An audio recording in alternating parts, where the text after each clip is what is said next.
Welcome to Ask the Educator, a podcast brought to you by Healthmark Industries.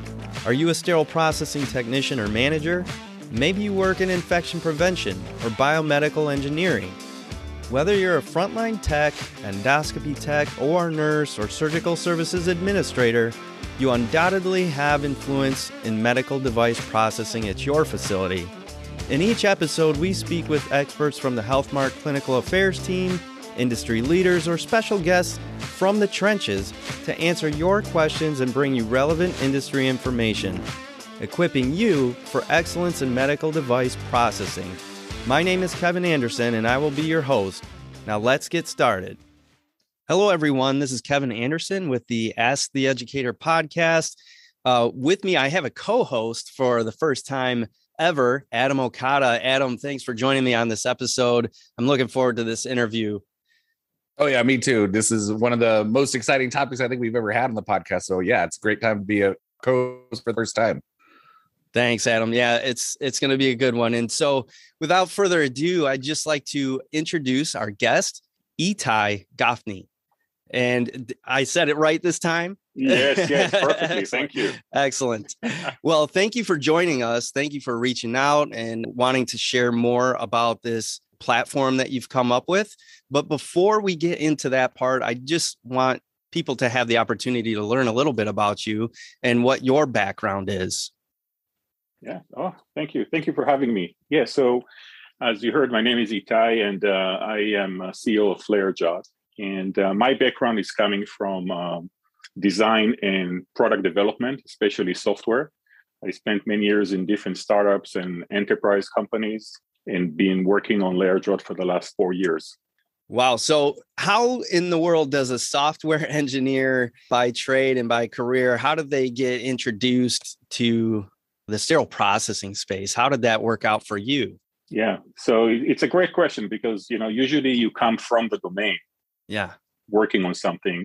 What I've been doing is been working with my co-founder, Soren Harner, for the last 6 years or so in different companies. When we decided we would like to work together, we were looking at an area that we can apply technology in a way that it's not been applied yet, but to really use capabilities that are used elsewhere in different domains and really make a dent in reality to the positive, right?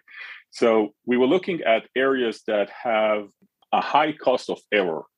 So we were looking for places where there is a frontline worker that needs to do a lot of things and have a lot of responsibilities. And the outcome is really, really critical. And we looked at different areas like manufacturing or retail or other things around kind of supply chain. And we thought that in order really to make an impact, we need to work on something that the cost is not just money. The cost should be something even more important. And this is where healthcare came along. And we were looking at different scenarios in healthcare in which we can apply our vision of what we would like to do. And that kind of in a nutshell is that we developed an understanding of how to create a system that can map or bridge between physical object and digital systems. Meaning we can do things, we can understand how the physical scene is laid out and apply different rules or guidelines or verification on it. And as we were looking into these different scenarios, we happened to be invited to attend a one-day seminar over the weekend about sterile processing at the Stanford Children's Hospital. So, I went in, no expectation, and I got blown away by the challenges and especially by the people that actually taking on these challenges in the SPD department. And I just fell in love with the problem and I fell in love with the people. And we decided to focus on this. Wow. Yeah. So that's kind of similar to my experience. I was an OR nurse. When I came down to sterile processing, I thought I knew some things about sterile processing. And then I realized how much I really didn't. So I totally understand what you're saying about the people, about the process, about the department. Passionate people with a lot of things on their plate that really matter a great deal. And I think this solution you came up with is pretty fascinating. And, speaking of that, what did you see in the sterile processing department that kind of made you think about this project in particular? Yeah, that's a great question. So again, as a person that was not used to, to be in a SPD or to see a process, really kind of a newbie, like being a fly on the wall, but in a very clean, sterile way in the SPD department, I noticed things that are things like people need to remember a lot of stuff. And people need to be able to identify instruments that are pretty much the same, but from different vendors. And there is a lot of retention problems. So there is a lot of new people. And I see always senior people kind of shadowing and helping the new people. And I thought, there is a lot of things around knowledge capture and be able to identify stuff that we can help with. But to be honest, the number one reason that really got me into that is when I was asking people about a specific instrument and they didn't know what it was, could not identify it. They basically Googled the SKU. And then the results came from Google, from eBay, from all kinds of places of different instruments in different conditions. And I was thinking to myself, if I ever need to go into surgery, I really hope that the tray that will be prepared for that will not be done using eBay and Google image search. So this is really when it's connected the dot and gave me some personal motivation to say, Sori and I coming from the background of enterprise system, big data, analytics, computer vision, augmented reality, all the things that can really be impactful for this specific use case and for these frontline workers that working long shifts in a windowless basement. And we just said, you know what, there is something there, and we went for that. And from a technology perspective, we see that as kind of a very complicated task to be able to recognize and identify surgical instruments using computer vision, because it's a lot of similar widgets from metal, sometimes placed on metals or on different, towels and stuff. It's not a very clean environment from a computer vision perspective. So we actually took upon ourselves to focus on this really hard problem first, because every other problem, like recognizing whether you're wearing a shirt like another celebrity or whatever, it's much easier. So we were looking at really a hard computer vision problem that we can have an impact with. I don't know, Adam, was this something that maybe would have helped you out as a new SPD tech? Oh, absolutely. I can't tell you the number of times that I've thought that myself. Like, I wish there was a way that we could just take a picture of this and identify it. And Etay has found that solution for us. And it's just such a cool process. Etay, what can sterile processing technicians, how can they use your application to, improve their performance in the job? Yeah, that's a great question. So first of all, we're providing SID, Surgical Instrument Directory, for free. So you can just go to layerjot.com and register for it, and you can use it on your mobile phone or on your PC with a webcam. And we are about to release native apps for Android and iOS. So I don't know exactly when this podcast will be broadcast, but within June timeframe, you will be able to download it from the App Store. And therefore, what you can do with it, you can use SID in order to find information about instruments. You can search using text. We have some predefined keywords like key vendors or categories like forceps and so forth. You can search by length, by inches and centimeter, or you can actually just switch into the computer vision side and just snap 2 photos of that instrument, and we will give you the results of the instruments we can recognize that matching that specific item. Now, all of that is great to get you into the initial information about the instrument. So that would include its description and its name and some measurements. But we went further. We have integrated information from the FDA, for example, of purpose and use, so you can know what this instrument is used for. And we added the ability for anyone in the community to add pictures and notes and videos that would explain how to maintain that instrument, how to prepare it, what to inspect, and other things. Because one of the things that we believe in is that this community can help itself. And the people in the community are so amazing and so knowledgeable. So they really would like to share knowledge. In my past life, I used to work for a large enterprise company named SAP, and I used to run the content side of the SAP developer network. We built a community of developers that really helped each other to be able to develop the better software. And in this case, it's very similar. You have people that have been doing it for 20 years and you have people who are doing it for less than 2. And how do you bridge that gap? And how do you keep knowledge within the organization? And we thought that SID will be a great opportunity to give a platform to the community to start collaborate on, to add content, to be able to add knowledge and share it between themselves. And that's kind of our motivation with this free platform for everyone. That makes me wonder how, as a user of this application, how easy is it to kind of put information into the system that others can use and benefit from? Well, that's pretty simple. When you have searched for something and you did not find any, because we currently have about 65,000 instruments and we're adding more and more. Wow. But sometimes we have a vendor that you may come for a very specific niche, ortho or something that use a vendor that we don't have in the system. There is an option for you just to add an instrument, and you can basically add a vendor SKU description and photo of that instrument and then share it with the rest of the community. We do moderate all the contributions, and we have SPD technicians who are working with us in order to make sure that the right information is being entered by other members. And as we will grow, we will probably open that role of a moderator to more people in the community to give them the ability to help others and to help us to be able to review all the information from this fire hose to make sure that everything is accurate and fed back into the community as quickly as possible. And we spent about 2 years developing the technology that allow us to recognize instruments that were new to us almost in real time.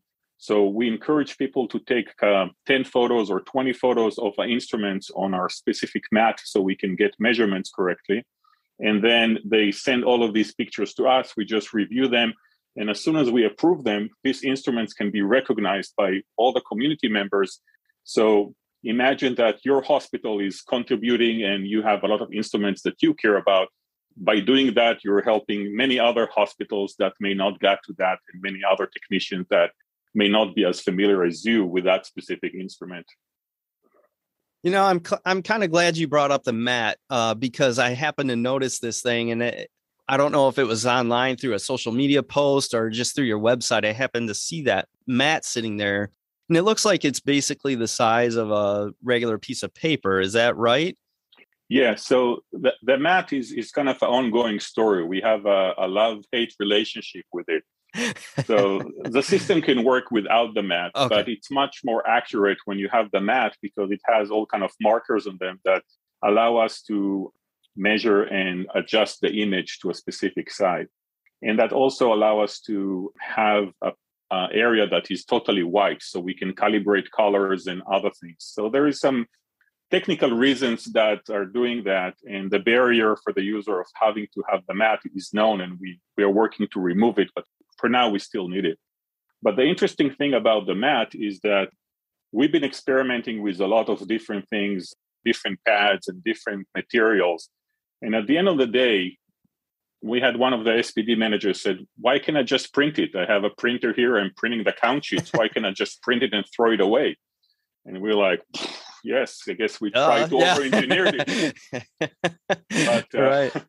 But the bottom line is that you can print it on any printer and then use it. But we also found a very specific paper that is tear-proofed and waterproof, and you can clean it and so forth. And we are actually going to offer people a startup kit that we're going to give them a few of these printed mats on this special paper for them to use, and then instructions how to get more of that paper. But at the end of the day, it's kind of nice to have the mat because it's putting a very clean area for you to work on and to identify stuff versus the pile of instruments you're going to assemble and put in the tray, for example. So there is a good and bad in that, Matt, but it's here for now.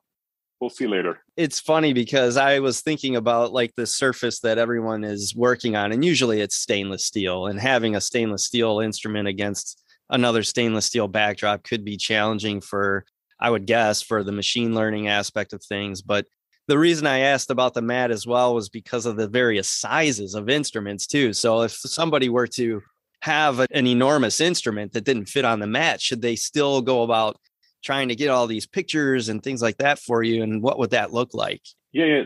The mat is not creating a fence. It's basically creating some anchors. And if the instrument is going beyond the mat in each direction, that's fine as well, as long as we have the whole instrument and the mat in the same photo.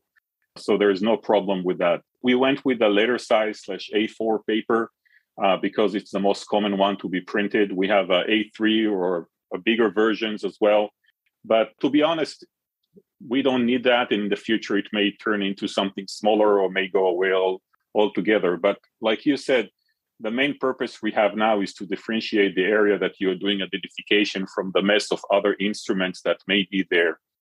Although our system can recognize multiple instruments at once, for the purpose of SID, we are focusing on one-by-one instruments. We have other services that we may talk later on that help you with tray assembly that can work with multiple instruments. And for that scenario, it may be more relevant.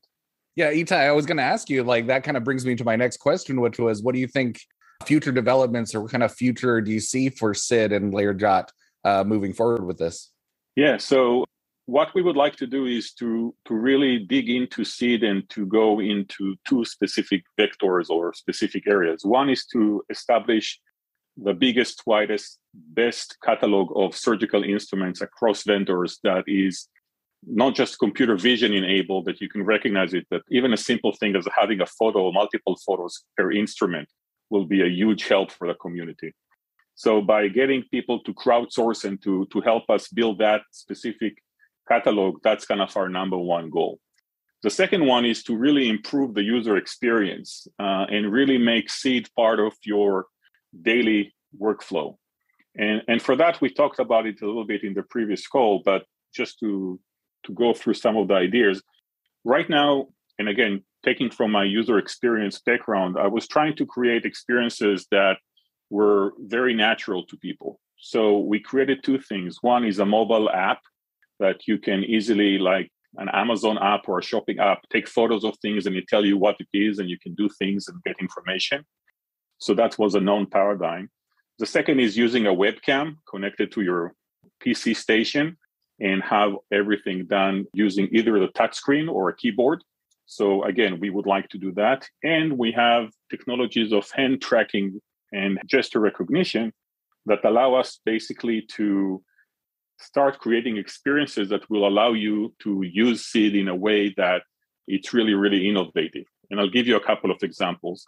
Imagine, as this is an audio podcast, imagine that you are placing an instrument under a camera and you have a preview of it on the screen or not, and you just lay two fingers on it, and then the computer tell you what it is. You put three fingers on it, and it's basically marked it as assembled for a specific tray you're working on. So really not touching anything. Or imagine that you're wearing smart glasses, and you just need to look at the instrument, and there is a laser pointer that follow you around. And as soon as you put the laser on a specific instrument and wait a second, it tells you what it is in your ear. So all of these products we already have, like we have prototypes and we have these different technologies that we demonstrate in different shows. But imagine if you are a technician in Decon and you don't need to touch a screen in order to do any actions, because all you need to do is hand gestures and just say, thumbs up, this is clean, thumbs down, this is broken. And as we recognize what the instrument is, this is already doing the data entry for you. So our vision for SID is to be able to recognize any surgical instrument that you're using and be able to start applying logic to it and using hand gestures and other things to give you the ability to do data entry in a way that will be very easy for you and also something that will save you a lot of time and errors while doing this data entry. Gosh, that sounds so futuristic, but it sounds really cool at the same time. You know, I don't know about you, Adam, but I'll sign up for somebody to try out the new glasses and give them a whirl. You got it. Oh yeah, we're on board. We'll be your beta testers right here. You got it. Yeah, we are attending again another. There was an AWE conference in the San Francisco area this week for augmented reality, and we are presenting some of our solution with some augmented reality glasses developer partner that really showcase that as part of their different things. But Yeah, I'll be happy to later on kind of share some more links and other things you can share with the listeners. Wow, that's awesome. Yeah, so I can't help but think about another possible application for this. And this isn't, to some of our sterile processing folks have actually come from the OR. So I'm just curious, have you crossed over to showing this to the operating room nurses and surgical technologists? Because one of the burdens as a new employee in that arena is learning all those instruments. And it's a huge challenge, as you can imagine, just like it is for sterile processing. So I was just curious if you've actually broken the ice in those arenas as well. Yes, we have. Right now, we are focusing on SID to be able to really recognize all the instruments. For the OR, we have two things. We're working with companies that are doing tracking systems. So we have a product called EasyTray, and you can see a little bit on our website. In the next version of EasyTray, you will be able to learn all the instruments that are part of a tray before you need to assemble them, just as information. And this is something that is great for OR and for medical students and so forth. In the future, we may release a product that we have that is called OR Stats, that actually doing OR counting and utilization analysis. So the idea is that you have an ability to monitor the back table and to see what was used, what was not used, and be able to help with that. But as you know, been to the OR, this is a more hectic environment, even more than the SPD. So we are doing our first steps in the SPD to make sure that we have great accuracy of recognizing the instruments and building the right experiences for the OR to make sure that the focus is stay on the patient and not on any other technology around it. That sounds awesome. So, Adam, do you have any final questions or thoughts or anything like that for Etay? Just how can we find this? How can we find the information on SID and Layerjot? And as a sterile processing person, how can I sign up to try to, take pictures and start using it? Yeah. So just go to layerjot.com, and there is a way for you to register for free. You can register to our newsletters as well, and you will get updates and product roadmap activities and onboarding and tips and tricks. In the future, we are going to add some more testimonials and some videos from users who explains how they use the system. So just go to layerjot.com and start your journey with SID. Excellent. Etay, thank you so much for this interview and for your time and for just helping out the sterile processing industry with such a cool digital solution that pretty much all of us struggle with funds and getting the tools that we need in sterile processing. That's very common, but you've developed something that we can use right on our mobile phone that pretty much all of us have, or our desktop or laptop computer, whatever we're using in the department. So kudos to you for doing such an amazing job bringing a real tool that's accessible to the sterile processing department without breaking the bank. So thank you so much for that. Is there any final things that we should know about your project before we wrap up? Yeah, so SID is for the SPD community and the OR tech community. It's a platform. The technology is as good as the content that you guys will help us feed into it. So please try it out, send us feedback on how we can make it better, and help us learn more instruments to identify and to provide accurate content so you can benefit from it. Excellent. Well, thank you again. I really appreciate your time and your efforts in helping out the industry. It's awesome. My pleasure. Thank you, guys. That wraps up our interview with Etay Gafni, CEO at Layerjot. Adam and I had a great time getting to know Etay a little bit during the planning of this podcast, and he had nothing but great things to say about the people in the sterile processing industry. Using solutions that he had used in other industries, Etay and his team were able to develop the Surgical Instrument Directory, better known as SID. This is an application designed to help you, the frontline technicians, do a better job identifying surgical instruments and to find out more critical information about those instruments. Soon there will be a SID application in the Android and Apple app stores, but now you can access the SID app right from your phone in the browser and get started identifying all your surgical instruments. You will find this easy-to-use application on the web at layerjot.com/SID. Go check it out. I want to thank you all for listening. Please remember to subscribe and to share our podcast with others. Thank you.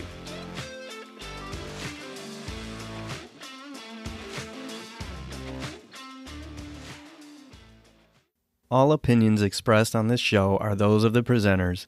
Before using any medical device, it is important to review the device manufacturer's instructions for use.